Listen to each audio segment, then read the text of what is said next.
তোমরা কে কে আছো আমার মতো এরকম পনির প্রিয়? জানো তো, পনিরের যে কোনো রেসিপি আমার ভীষণ ভালো লাগে, সেটা আমিষ হোক বা নিরামিষ। আজকে আমি করব মটর পনির পোস্ত।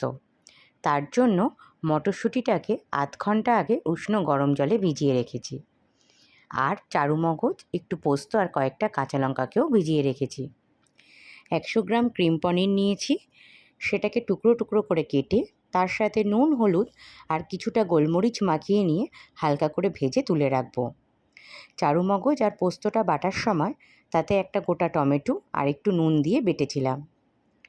এই গোটা রান্নাটা করতে আমার 15 মিনিট সময় লেগেছে। এই রেসিপিটা যদি তোমাদের ভালো লাগে তাহলে তোমরা বাড়িতে একবার ট্রাই করো। পোস্ত আর চারু মগজটা একটু ভাজা ভাজা হয়ে গেলে তাতে মটরশুঁটিটা দিয়ে দেবো। আর অন্যদিকে একটা বাটিতে টক দই, ধনে গুঁড়ো, জিরে গুঁড়ো আর লঙ্কা গুঁড়ো নিয়ে ভালো করে ফেটিয়ে সেটাও দিয়ে দেব। একটু জল দেব। জলটা ফুটে উঠলে আগে থেকে ভেজে রাখা পনিরটা দিয়ে দেব। আমার ঘরে চিলি ফ্লেক্স ছিল না দেখে আমি শুকনো লঙ্কাকে কুচি করে উপর দিয়ে দিলাম।